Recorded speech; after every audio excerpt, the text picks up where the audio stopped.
Hi, good afternoon and welcome to our Wednesday webinar. Burkitt Long is offering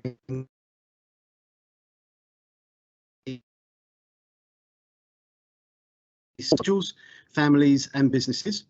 I'm Tim Field, Senior Associate Solicitor in the Commercial and Corporate Finance team at Burkitt. And this week I'll be looking at 3 strategies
So I think I just got cut out there, but hopefully I'm back now and hopefully you can all hear me again. So as I say, 3 strategies for your business: contract review, growth and exit.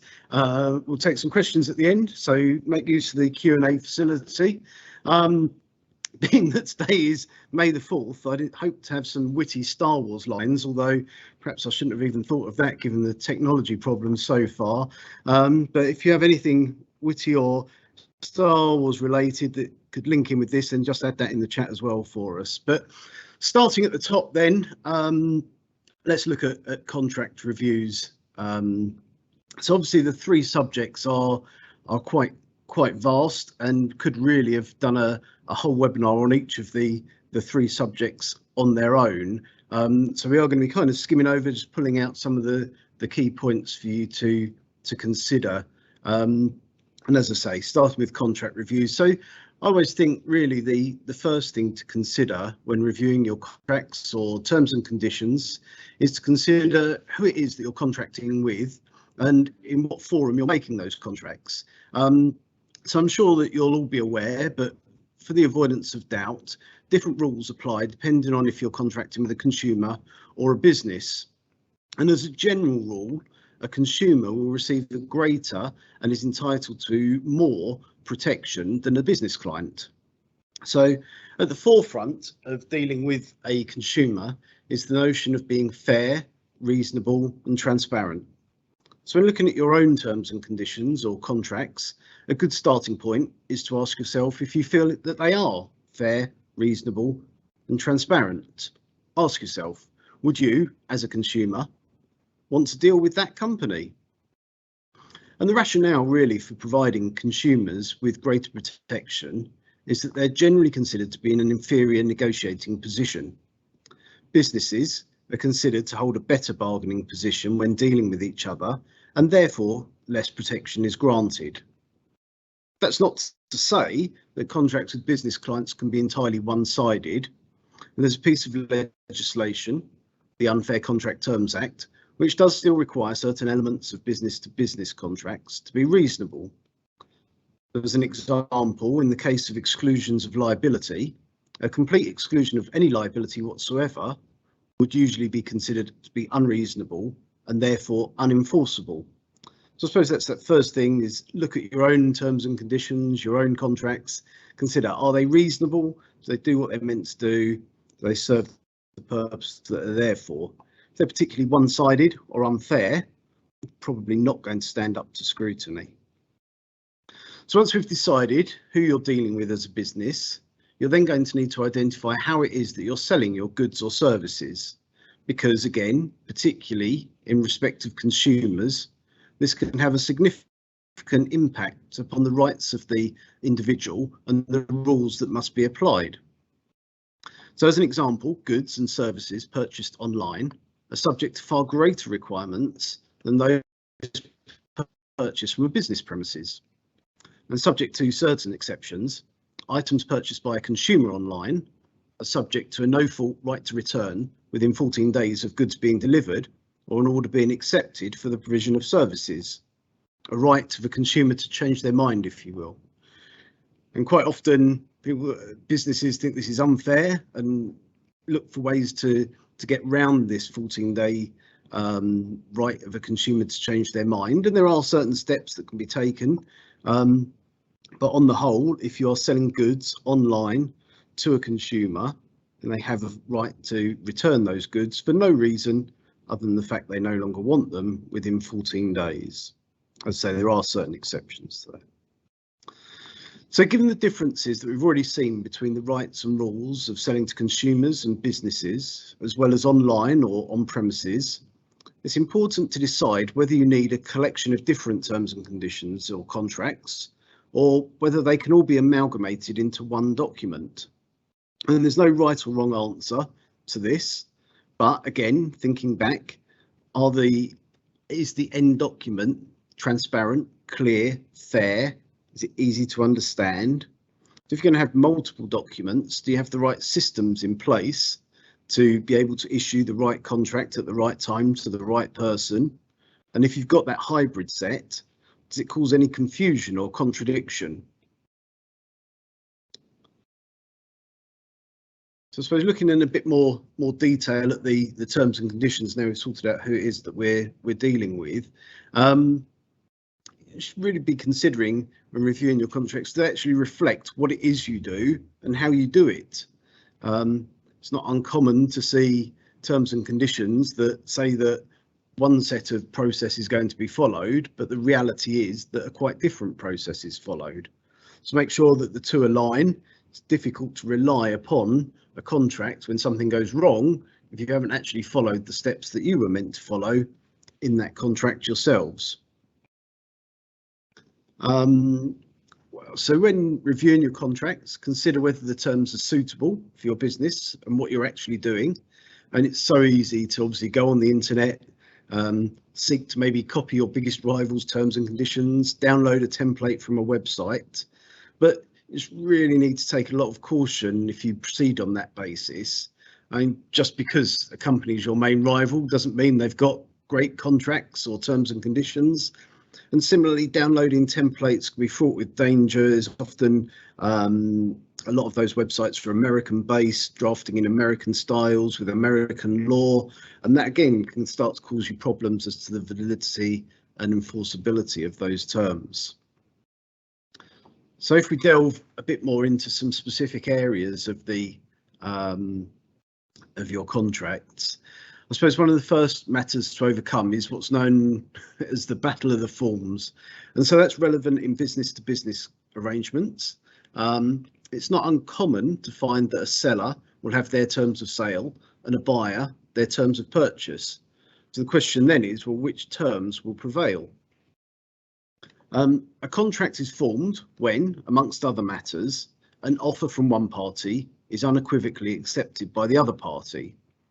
So if we keep that in our mind, then when incorporating into your terms and conditions a process which shows that it's you as the seller who's accepting the offer to purchase some products, that's a really good place to start.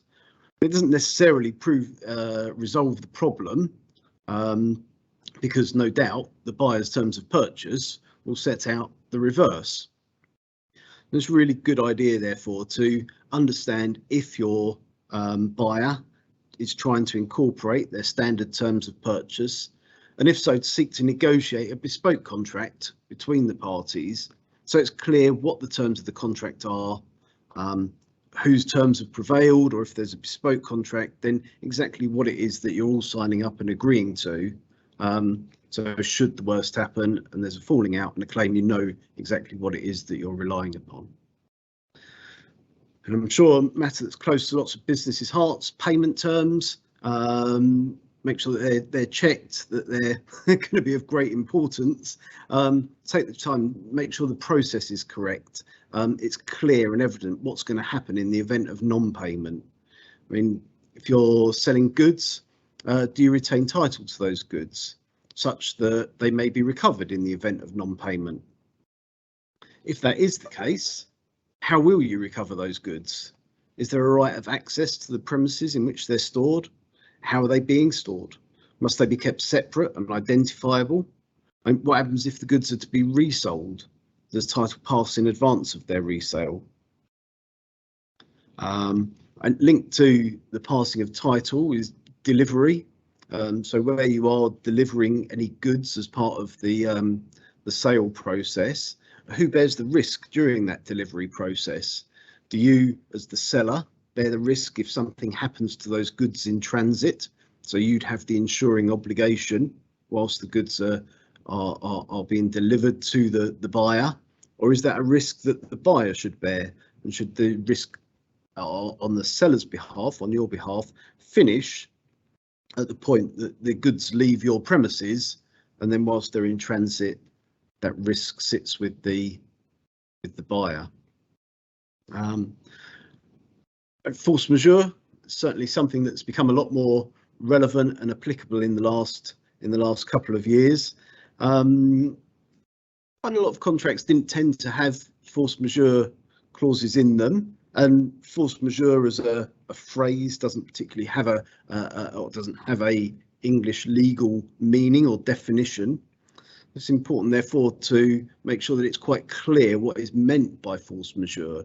Is it simply that the party taking reasonable steps is unable to fulfil its side of the contract? Or is it more specific than that? Is it that due to a flood, a fire, a sonic boom, a pandemic, that the goods can't be delivered, or the service can't be provided? Either way, it's important to just make sure it's clear what causes a force majeure event to occur, and then what the outcome of that is. Does that cause the contract to be cancelled? Does it have to continue for a certain period of time? What happens at the end of that certain period of time? Who gets the chance to cancel the contract? What happens to any monies owing or any work partially done? So they're all things to consider as around to force majeure if you're reviewing your contracts. I mean, I'm sure most people remember the 25th of May 2018, or for those of you who don't, it was the date that GDPR, the General Data Protection Regulations, came into force. And I can certainly recall a high level of activity as companies frantically undertook training to ensure that they were able to comply with the new rules that came into force on that date.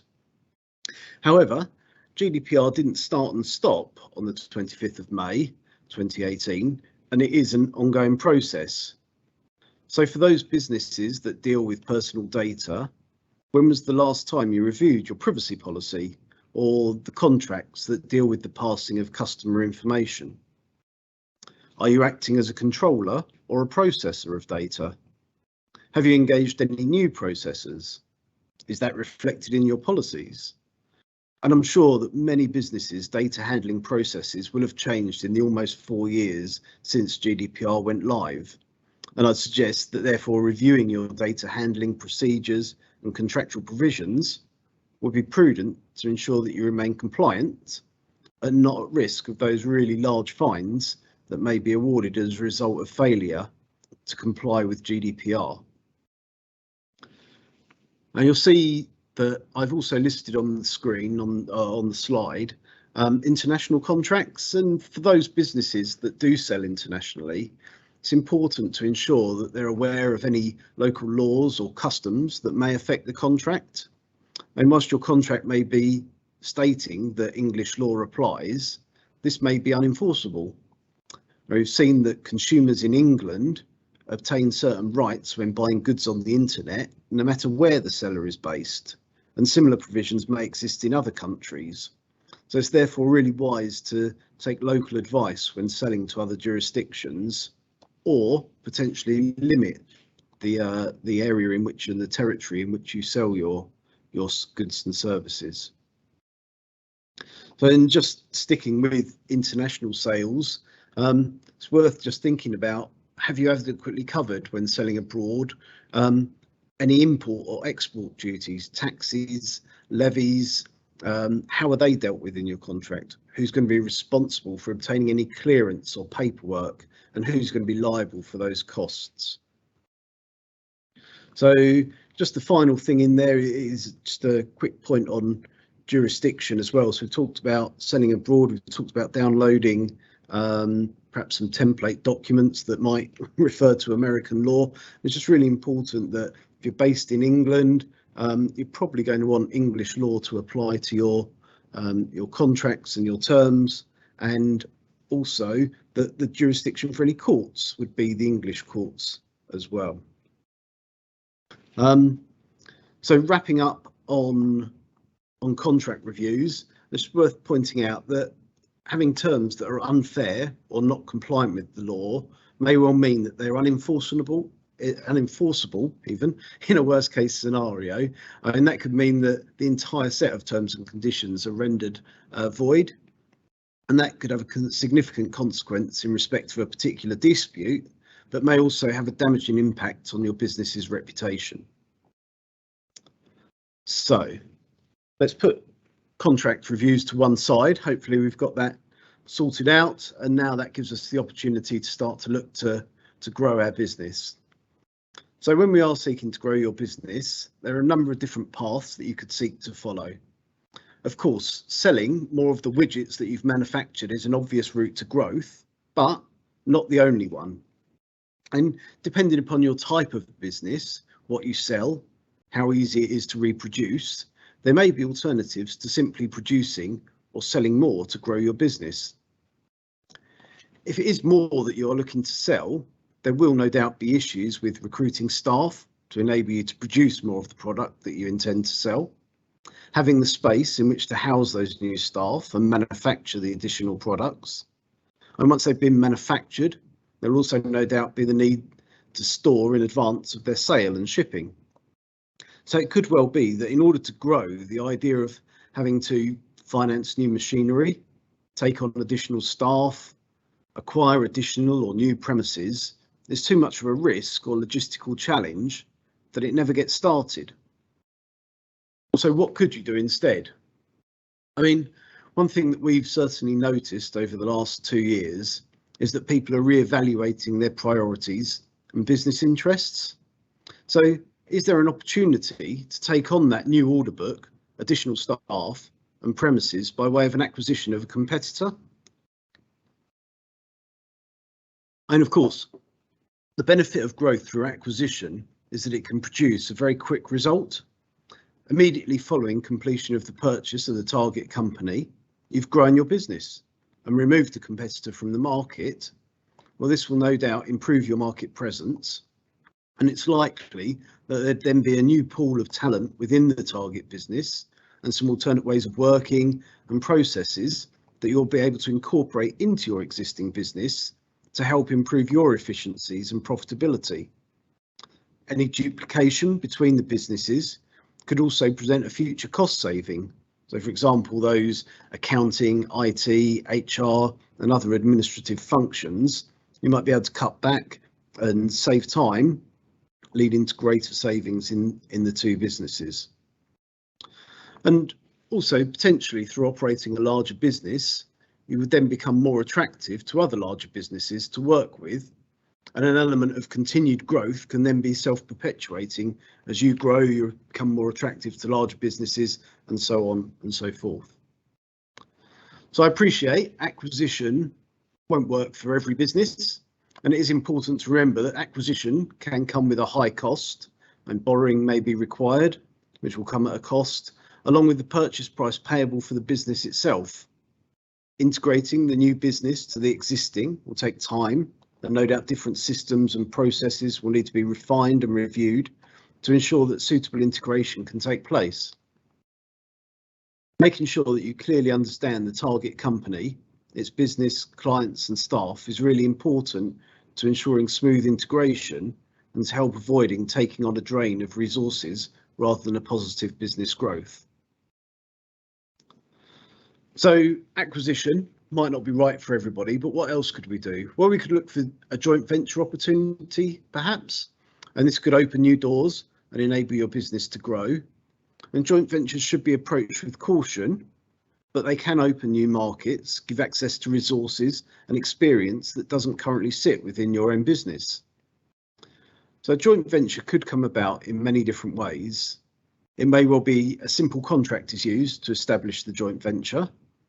And this type of contractual arrangement may, for example, involve a chocolatier who has developed a new range of chocolates, entering into an agreement with a large department store chain to promote and distribute the new chocolates. The department store gaining the advantage of selling this new range of chocolates, whilst the chocolatier has the benefit of access to a large department store client base. An alternative would be for a separate joint venture business to be formed between two businesses, and it may well be that that joint venture is formed for a one-off specific purpose or project, or could be used to develop a new stream of work. An example of a one-off joint venture may be where a property developer needs finance to purchase and develop a building site. They incorporate a new company, which they part own along with a financier, and the financier, who would not have been able to develop the building site but wants to see their money grow, is in partnership or in joint venture with the builder.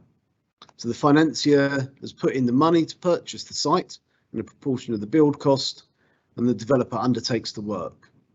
At the end of the project, the profits are then split between the parties when the property is sold. The project being complete, the joint venture company can then be dissolved and the parties are no longer connected. And as I say, a final option might well be that a new company is incorporated as a vehicle to expand two existing businesses, using each company's specific expertise, which would then go on to open new markets. And just some general advice around joint ventures. I mean, no matter what form of joint venture you're intending to enter into, it's going to be really important that the terms of the joint venture are clearly set out and agreed in a well-drafted contract or agreement. Apportioning responsibility for management and control of the joint venture is really vitally important, along with what will happen if there's a disagreement amongst the parties, what happens if the joint venture fails, who bears the risks and the financial burden, and what are the exit arrangements. And a joint venture can enable your business to grow swiftly by gaining access to those new markets, expertise and resources, whilst the costs of accessing those new benefits can be relatively low, depending upon the terms of the joint venture. Frequently, your joint venture is going to involve a great deal of sharing of confidential business information, so you really need to ensure that the right relationships entered into at the outset. And confidentiality agreements and contracts are a great way of documenting an agreement and providing a potential remedy in the event of a breach. But once that information is out in the public or has been misused, it can be really difficult to undo the damage that may have been caused. So ensure that your objectives are aligned, that there's not a significant difference in the levels of expertise, involvement or investment that's being made between the parties. If one party is taking a greater burden, it's really important to understand why that is, what's the benefit they're obtaining, and the unequal workload or input may lead to discontent. So researching your joint venture partner is imperative. What is their recent performance? What are their objectives? Are they trustworthy? What do their customers say about them? What's their reputation? And simply by association, it may be that your brand could be damaged or suffer. So thought joint ventures, organic growth, acquisitions, maybe none of those are right, and maybe it's a franchise model that could be. And it's more likely that a franchise model will suit a service industry, although again, that's not always going to be the case. So the term franchising has been used to describe many different forms of business relationships. It can include licensing, distributor agreements, agency agreements or arrangements, but in its most familiar sense, the term franchise really comes down to business format franchising.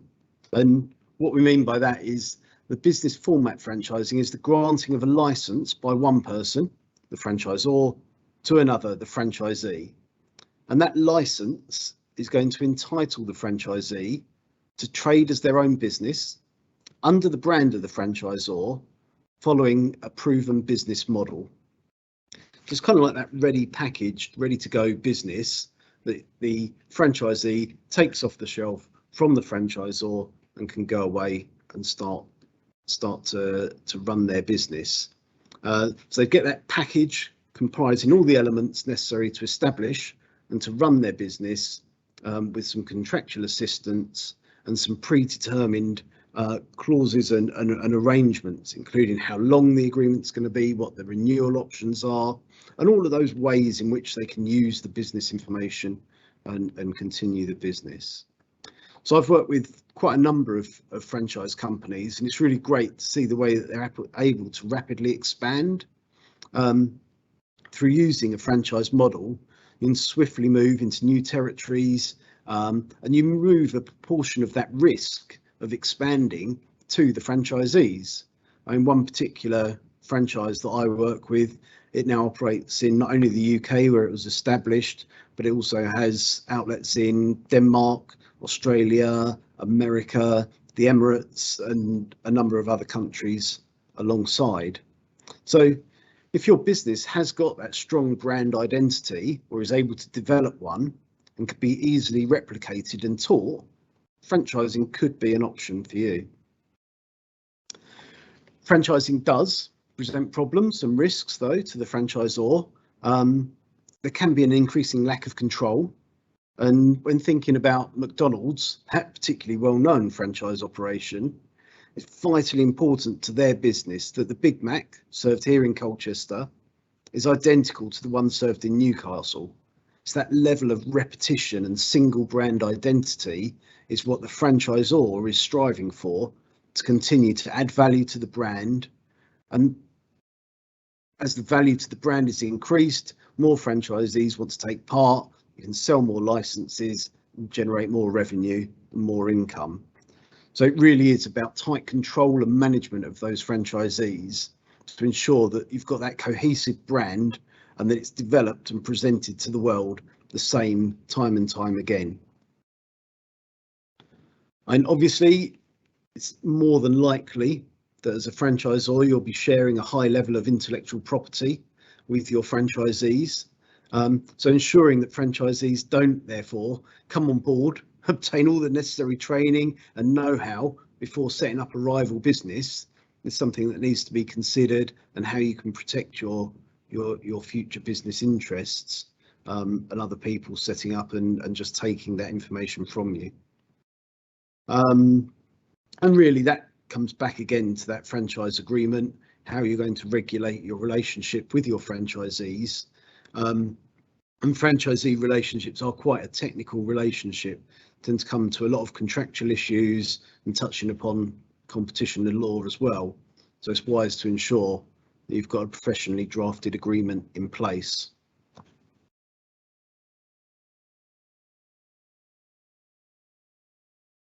Okay, well, we've looked at contract reviews, albeit briefly, touched upon some areas to look at and to consider there.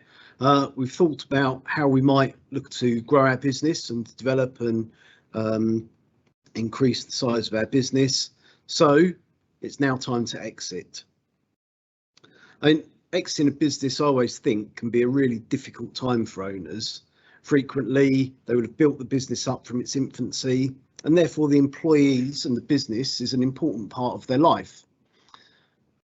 So I suppose the most obvious way of exiting a business is through sale, and I will come back to that. But I think it's just worth noting that there are other ways to exit. It may be that the company could be liquidated. So if a company is solvent, its assets exceed its liabilities and it can pay its debts as they fall due, it could be that a solvent liquidation is possible. Now, I'd concede that that's not really an attractive option for a number of business owners. It doesn't tend to realise any value for the business itself, for that brand, for that goodwill that's been built up over time. It simply involves the sale of all the business assets and then a distribution of those funds back to the owner or owners. I suppose it probably is going to most suit those small service companies or consultancy businesses whereby really the owner is in effect the business, and there is little brand value to be realised because it's all tied up in the owner themselves. So it might be that there's also some quite significant retained profits in the business that need to be extracted, and that process of solvent liquidation might well then be an option. And an alternative, just to touch upon very briefly, would be a listing on a stock exchange. The company's probably going to need to have grown to quite a level to be attractive to a pool of investors. And the process of listing a private company is really quite a significant project involving a lot of due diligence, marketing and regulatory compliance. So I only really touch upon those two just for completeness. And as I say, I would expect most owners of businesses would be looking at a sale as their primary way of exiting a business. So when considering a sale, how's that going to come about? Well, it might be that the business owner has approached a sales agent to market the business. It could be an approach from a competitor, perhaps. There might be a private equity or venture capitalist that's seen the growth in the business and would like to therefore get that into its portfolio of businesses because there's some synergy with other businesses that they currently operate or own. It may be that the employees of the company have the ability or the desire to take over the running and ownership of the company, in which case maybe a management buyout or a sale to an employee ownership trust could be an option. And again, as I said on contract review, there's no right or wrong answer as to who it's best to sell to, but each different buyer and each different seller for that matter is going to have different requirements and different needs which are going to need to be met and which are therefore going to have different consequences for the respective seller or buyer. I'd probably suggest that most sales are going to take place to an unconnected third party. So either through that sales agent, the competitor, or an approach from a venture capitalist or somebody that's not known to the business. And when selling to a third party, it's quite likely there's going to be quite a drawn out and lengthy affair. I mean, I always stress to clients seeking to sell their business that the more organised they are, the better their paperwork, their contracts and business arrangements, the easier and quicker that sale is going to be. Because it's all really about the fact that the buyer is unfamiliar with the company. So they need to undertake a really significant level of due diligence to ensure that they're comfortable that the purchase price is the correct amount that they're proposing to pay, and that the purchase is the right strategic step, and that does the actual what they're buying align to what they want to do in the future and how they see their business growing and developing. And in order to settle upon that comfortable state that it's the right price and it's the right decision, we really need to take a lot of due diligence and a lot of time delving into the company and understanding what it does and where its value really lies. So, I mean, in terms of price, again, there may be elements of deferred consideration or earned out. I always think for a seller, any money that's not paid at completion carries that element of risk to it. And you really need to treat that with caution. You've given away all of your business potentially, but you haven't received all of the money for it yet. So what protections have you got in place to secure those future payments? And ideally, is the money going to be held in escrow? Alternatively, you might have a guarantee, but any buyer's unlikely to want to provide those guarantees or have funds tied up in escrow, as that's going to reduce working capital and the money they could be using to grow their business. So I suppose really it's that trade-off, isn't it, between realising the highest price for your business, but accepting that you might have to take an element of deferred consideration, or perhaps accepting a lower amount, but receiving it all in one go at completion. And the sale agreement itself, obviously it's going to pick up those commercial arrangements and agreements as to the sale and how much is going to be paid, when it's going to be paid, and all of those triggers and mechanisms. But I think that no doubt the most important part for both parties is really the warranty section, and this is this collection of promises effectively that the buyer is asking the seller to give as regards the business that's being sold. And it's all very well and good to go through a due diligence process, but what the buyer wants is to then really understand that the due diligence that's been given is true, correct and accurate. So there'll be hundreds normally of warranties that the sellers are being asked to stand behind everything from the financial position of the company, its accounts, its borrowings, its debts, its trade credit agreements, its employees, their contracts, though any employees that have left, the reasons for them leaving, pension arrangements, the assets all working, the machinery, cars, vast array of different matters that will be covered off by these warranties, these promises that the seller's been asked to give. This is often one of the most detailed parts of any sale arrangements. And on the flip side of that, you have a disclosure process whereby the sellers are able to qualify any of the warranties and to notify of any inaccuracies or matters that may not comply with the warranties. And the purpose of all of that is, of course, that if any of those warranties turn out to be untrue and haven't been disclosed or qualified against, then it gives the buyer the opportunity to recover some of that purchase price. For particularly serious matters, it might be that some indemnities are included as well. So if, for example, it's revealed that there's an ongoing tribunal claim with an employee, it might be that the buyer requires an indemnity to cover any costs and losses associated with that tribunal claim. So none of that. So that's kind of the headlines on the sale. I mean, talked about, or I mentioned management buyouts. So management buyouts are a really great way of enabling the current employees of a company, or the management team at least, to continue to operate the business. I do find that it can be a difficult ask in owner-managed businesses.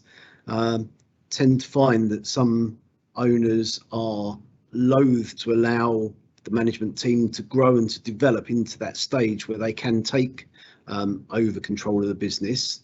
And it also can lead to some problems in funding arrangements as to how that management buyout's going to be funded, depending upon what the figures are. More often than not, look to try and leverage some kind of debt within the target company, and that might or might not be possible, depending upon what assets there are, what kind of size order book there is, and what debt it's currently carrying. So management buyouts are great because, again, you've got that existing knowledge that the buyer holds about the company. So this whole process of due diligence and warranties and indemnities, you'd hope would be pared back somewhat, because the buyers, the management team, should have a good handle on what's going on in the business and what it is that they're obtaining in any event. And so the final thing that I was just going to touch upon in terms of exit arrangements is employee ownership trusts. I mean, they've gained quite a lot of popularity recently, I suppose, not least the sale of Richer Sounds, the audio visual business, to an employee ownership trust. I believe the initial figure was 9.2 million that it was sold for, and there's some great reasons as well as a seller why it's an attractive option. So those selling their shares potentially could do so free of capital gains tax, and once the company is owned by an employee ownership trust, it can then pay annual bonuses to its employees free of income tax. So some really great tax reasons to try and look at an employee ownership trust. It's not going to be right for everybody. And there's quite a few hurdles to overcome, but there are some really lucrative advantages. So in order to obtain those tax breaks, generally speaking, at a high level, and the trust needs to hold more than 50% of the shares in the company. And if employees receive any benefit from the trust, then they must all be included on the same terms. So you can't just have a small proportion of those employees benefiting. So similar to an MBA, so most often it's going to be the funding arrangements that are going to cause difficulties with the establishment and sale of the company to an employee ownership trust. Commonly, a price is going to be agreed on an independent assessment, and the rules state again that it can't be more than the market value, and frequently payment is going to be made in instalments. So the employee ownership trust is going to then be funded by the company from its future profits. So there's that risk and bit for the seller that they're going to have to wait for their money. Similar at times to management buyouts. It might be possible to arrange some external loan, which will enable some of the purchase price to be paid in one go. Again, similar to those MBOs. But given that much of the purchase price is dependent on the future performance of the business, it tends to make a seller nervous or delay their retirement plans, and so they no longer receive that lump sum payment that they had expected. Well, I said that it was going to be a whistle-stop tour, and that is the whistle-stop tour of contract reviews, growth and exit. So I've touched upon a few ideas. I thank you for your time today and for listening to me. I hope that there was something of benefit and relevance to you in there.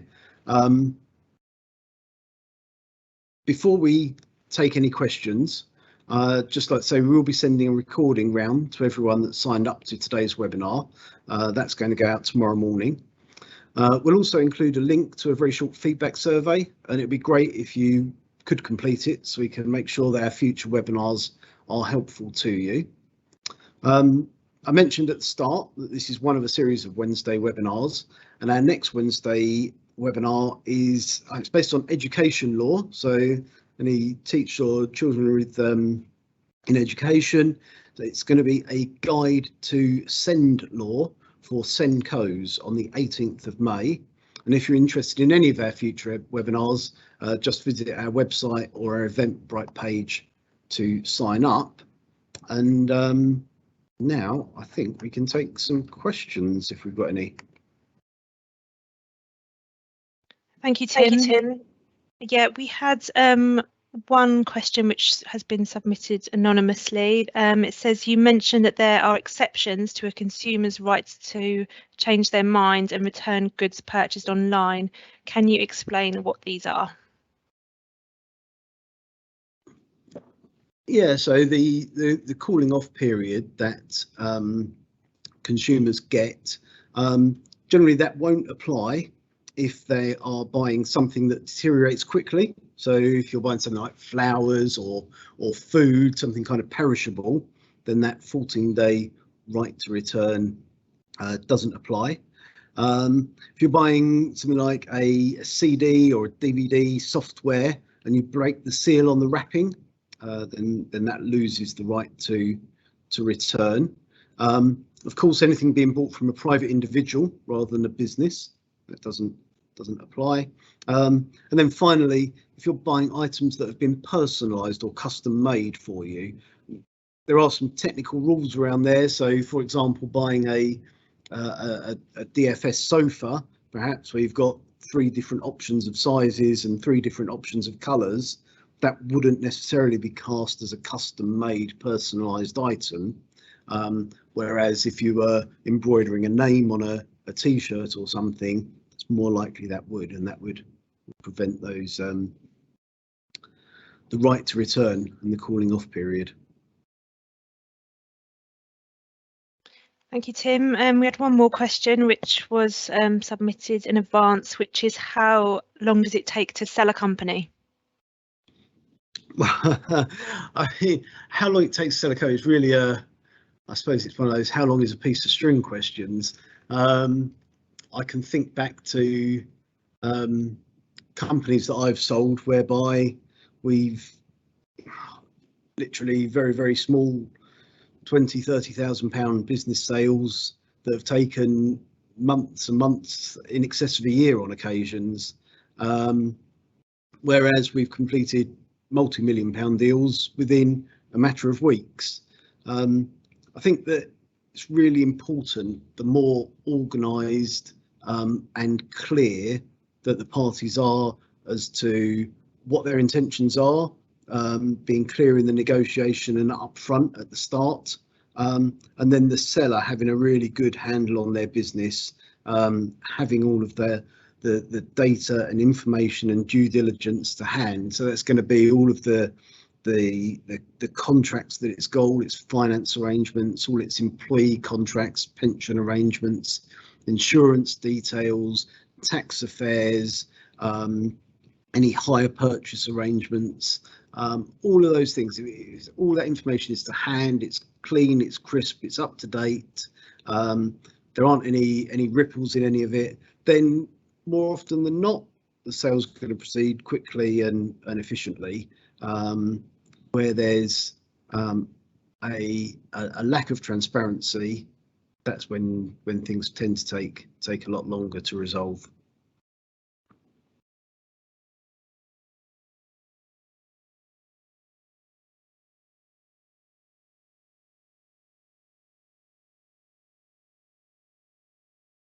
Thanks, Tim. That's all the questions. Okay, well, in which case, I think it just leaves me to say thanks for joining us today.